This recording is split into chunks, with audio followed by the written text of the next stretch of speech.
ಪ್ರೀತಿಯ ವೀಕ್ಷಕರಿಗೆ ಶಂಕರಾನಂದ ಟಿವಿಗೆ ಸ್ವಾಗತ ಸುಸ್ವಾಗತ.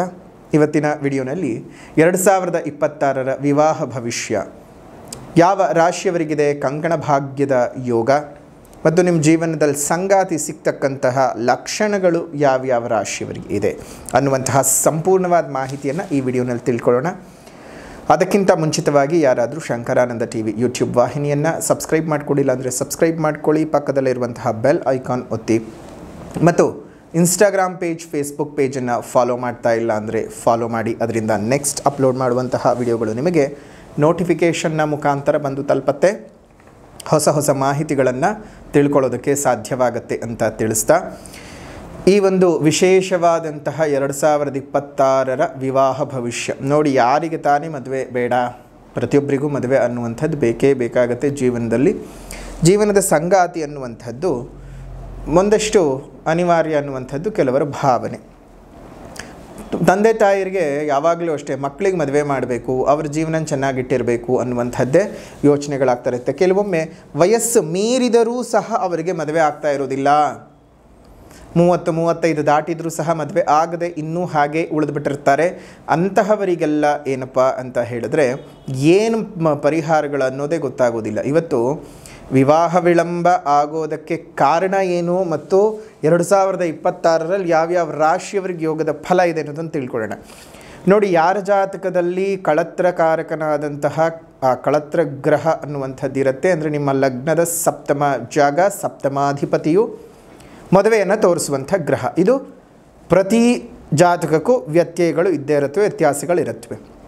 ಈ ಸಂದರ್ಭದಲ್ಲಿ ಸಪ್ತಮಾಧಿಪತಿ ಏನಾದರೂ ದುಸ್ಥಾನಗಳಲ್ಲಿ 3, 6, 12ನೇ ಮನೆ, 8ನೇ ಮನೆಯಲ್ಲಿ ಇದ್ದಾಗ, ಅಥವಾ ಶನಿಯಿಂದ ಬಾಧಿತವಾದಾಗ, ರಾಹುಕೇತುಗಳಿಂದ ಬಾಧಿತವಾದಾಗ ಕಷ್ಟಪಟ್ಟು ಒಂದು ಸೈಟನ್ನಂತೂ ಕೊಂಡುಕೊಂಡಿದ್ದಾಯಿತು. ಇನ್ನು ಮನೆ ಕಟ್ಟಿಸೋದೊಂದೇ ಬಾಕಿ. ಲೇಬರ್ನ ಎಲ್ಲಿಂದ ಕರ್ಕೊಂಡು ಬರಬೇಕು, ಪಾಯದ ಕಲ್ಲುಗಳನ್ನು ಎಲ್ಲಿಂದ ತಂದು ಹಾಕಬೇಕು, ಮರಳನ್ನು ಯಾವ ಕಂಪನಿಯಿಂದ ತರಿಸಬೇಕು, ಸಿಮೆಂಟ್ ಅಂತೂ ಈಗ ಪೂರ್ತಿ ಕಲಬೆರಕೆ ಆಗಿ ಕೂತಿದೆ. ಯಾರನ್ನು ನಂಬಬೇಕು, ಯಾರನ್ನು ಬಿಡಬೇಕು ಅನ್ನುವಂತಹ ಗೊಂದಲದಲ್ಲಿ ನೀವಿದ್ದೀರಾ? ಮನೆ ಕಟ್ಸೋಕ್ಕೋಸ್ಕರ ಒದ್ದಾಡಿ ಆ ಕಂಪನಿ, ಈ ಕಂಪನಿ, ಅವ್ರ ಕೊಟೇಶನ್ನು, ಇವ್ರ ಕೊಟೇಶನ್ ಅಂತ ಎಲ್ಲ ನೋಡಿ ತಲೆ ಕೆಟ್ಟು ಹೋಗಿದೆಯಾ? ಖಂಡಿತ ತಲೆ ಕೆಡಿಸ್ಕೊಳ್ಳುವಂಥ ಅವಶ್ಯಕತೆಯೇ ಇಲ್ಲ. ನಿಮ್ಮ ಕೈಗೆಟಕುವ ದರದಲ್ಲಿ ಅತಿ ಗುಣಮಟ್ಟವನ್ನು ಹೊಂದಿರುವಂತಹ ಎಲ್ಲ ಉಪಕರಣಗಳನ್ನು ಉಪಯೋಗಿಸಿ ನಿಮ್ಮ ಕನಸಿನ ಮನೆಯನ್ನು ಕಟ್ಟಿ ನಿಮ್ಮ ಕೈಗೆ ಕೊಡ್ತಾರೆ. ಪಾಯದಿಂದ ಹಿಡಿದು ಗೃಹ ಪ್ರವೇಶದವರೆಗೂ ಬೇಕಾಗಿರುವಂತಹ ಸಕಲ ಸೌಲಭ್ಯವನ್ನು ಇದೊಂದೇ ಕಂಪನಿಯವರು ಒಂದೇ ರೂಫಿನ ಕೆಳಗಡೆ ನಿಮಗೆ ಒದಗಿಸ್ತಾ ಇದ್ದಾರೆ. ಆಶ್ಚರ್ಯ ಆಗ್ತಿದೆ ಅಲ್ವಾ?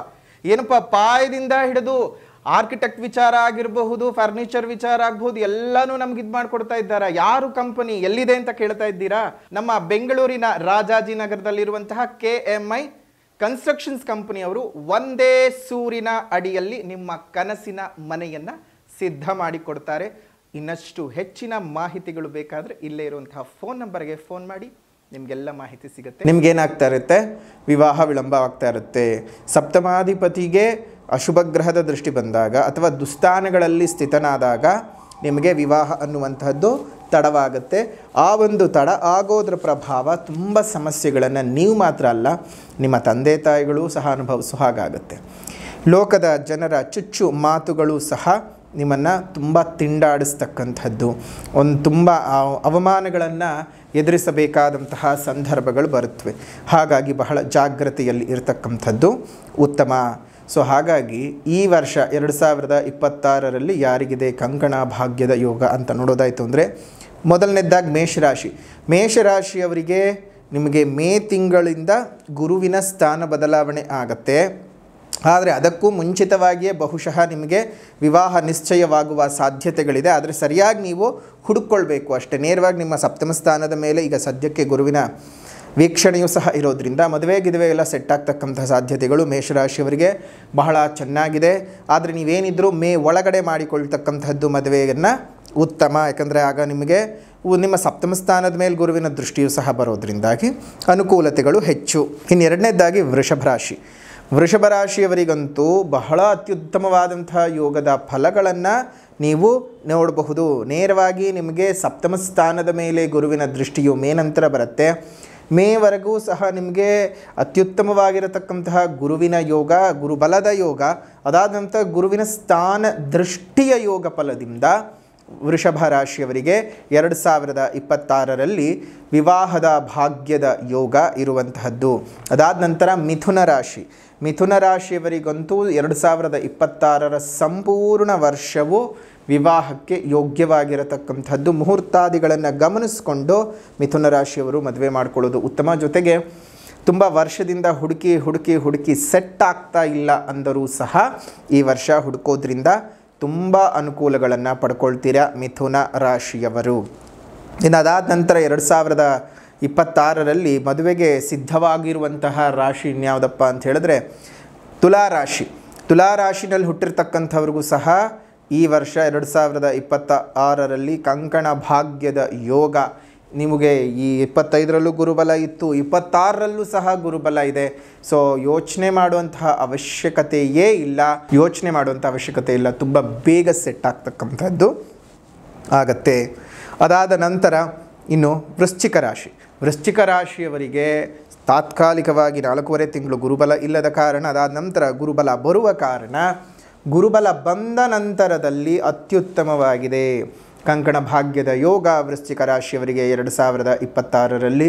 ಅದರಲ್ಲೂ ವೃಶ್ಚಿಕ ರಾಶಿಯವರಿಗಂತೂ 30-35 ವರ್ಷ ಮೇಲ್ಪಟ್ಟವರಿಗೆ ಹೆಚ್ಚಿಗೆ ಈ ವರ್ಷ ಕಂಕಣ ಭಾಗ್ಯ ಯೋಗ ಇದೆ.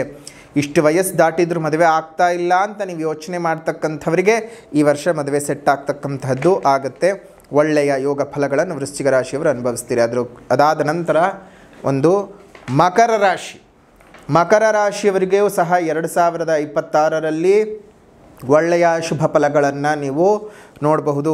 ಕೆಲವೊಂದು ಸಲ ದಿಢೀರಂಥ ಸಂಬಂಧಗಳು ಸೆಟ್ ಆಗತಕ್ಕಂಥದ್ದು, ದಿಢೀರಂಥ ಒಳ್ಳೇದು ನಡೆದು ಹೋಗ್ತಕ್ಕಂಥದ್ದು, ನಿರೀಕ್ಷೆಯೇ ಮಾಡಿರೋದಿಲ್ಲ, ನಿರೀಕ್ಷೆ ಮಾಡಿದ್ದಕ್ಕಿಂತ ಹೆಚ್ಚಿನ ರೀತಿಯಲ್ಲಿ ನಿಮಗೆ ಅನುಕೂಲತೆಗಳನ್ನು ಪಡ್ಕೊಳ್ಳುವ ಸಾಧ್ಯತೆಗಳಿದ್ದಾವೆ. ಸೊ ಹಾಗಾಗಿ ಒಳ್ಳೆಯ ಬೆಳವಣಿಗೆಯನ್ನು ನೋಡಬಹುದು. ಇನ್ನು ಕೊನೆಯದಾಗಿ ಮೀನರಾಶಿನಲ್ಲಿ ಹುಟ್ಟಿರ್ತಕ್ಕಂಥವ್ರಿಗೂ ಸಹ ಈ ಒಂದು ವರ್ಷ ಅತ್ಯುತ್ತಮವಾಗಿದೆ. 2026ರಲ್ಲಂತೂ ನಿಮ್ಮ ಜೀವನ ಬಹಳ ಚೆನ್ನಾಗಿ ಆಗ್ತದೆ. ಒಳ್ಳೆಯ ಬೆಳವಣಿಗೆಯನ್ನು ನೀವು ಪಡ್ಕೋತೀರಾ, ಒಳ್ಳೆಯ ಆದಾಯವನ್ನು ಪಡ್ಕೊಳ್ತಕ್ಕಂತಹದ್ದು, ಒಳ್ಳೆಯ ಬೆಳವಣಿಗೆಯನ್ನು ಮತ್ತು ವಿವಾಹದ ಕಂಕಣ ಭಾಗ್ಯದ ಯೋಗವನ್ನು ಪಡ್ಕೊಳ್ತಕ್ಕಂಥದ್ದಾಗುತ್ತೆ. ತುಂಬ ಚೆನ್ನಾಗಿದೆ.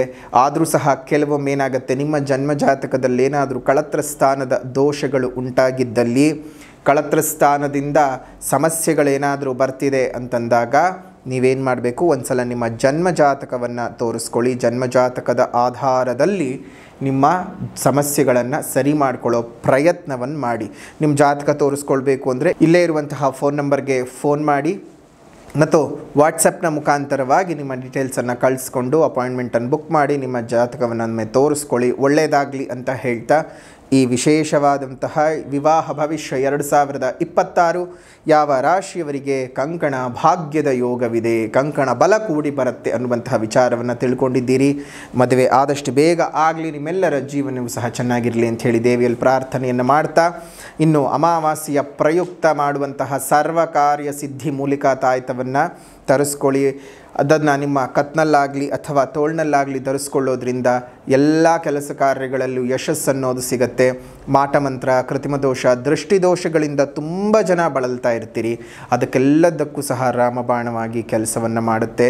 ಹಾಗಾಗಿ ಈ ವಿಶೇಷವಾದಂತಹ ಶುಭ ಸಂದರ್ಭದಲ್ಲಿ ನೀವು ಮಾಡಬೇಕಾಗಿರ್ತಕ್ಕಂಥದ್ದು ಏನಪ್ಪ ಅಂತ ಹೇಳಿದ್ರೆ, ನೀವು ಈ ಒಂದು ಅಮಾವಾಸ್ಯೆಯಲ್ಲಿ ಪ್ರಯುಕ್ತ ಮಾಡ್ತಾ ಇರತಕ್ಕಂತಹ ಒಂದು ಬೆಳ್ಳಿ ತಾಯ್ತವನ್ನು ನಿಮ್ಮ ದೇಹದಲ್ಲಿ ಧರಿಸ್ಕೊಳ್ಳಿ, ಎಲ್ಲ ಸಮಸ್ಯೆಗಳಿಂದ ಮುಕ್ತರಾಗಿ ಅಂತ ಹೇಳ್ತಾ ಈ ವಿಶೇಷವಾದಂಥ ವಿವಾಹ ಭವಿಷ್ಯ 2026 ಯಾವರಿಗೆ ಶುಭ ಫಲ ಇದೆ ಅನ್ನುವಂತಹ ಒಂದು ವಿಚಾರ ತಿಳ್ಕೊಂಡಿದ್ದಾಯಿತು. ವಿಡಿಯೋ ಇಷ್ಟ ಆಗಿದ್ದರೆ ಲೈಕ್ ಮಾಡಿ, ಶೇರ್ ಮಾಡಿ, ಕಮೆಂಟ್ ಮಾಡಿ. ಮತ್ತೊಂದು ವಿಡಿಯೋನಲ್ಲಿ ಭೇಟಿ ಮಾಡ್ತೇವೆ. ಅಲ್ಲಿವರೆಗೂ ನಮಸ್ಕಾರ. ಲೋಕ ಸಮಸ್ತ ಸುಖಿನೋ ಭವಂತು, ಸಕಲ ಸನ್ಮಂಗಳಾನಿ ಭವಂತು, ಸರ್ವೇ ಜನಾಃ ಸುಖಿನೋ ಭವಂತು, ಸಮಸ್ತ ಸನ್ಮಂಗಳಾನಿ ಭವಂತು.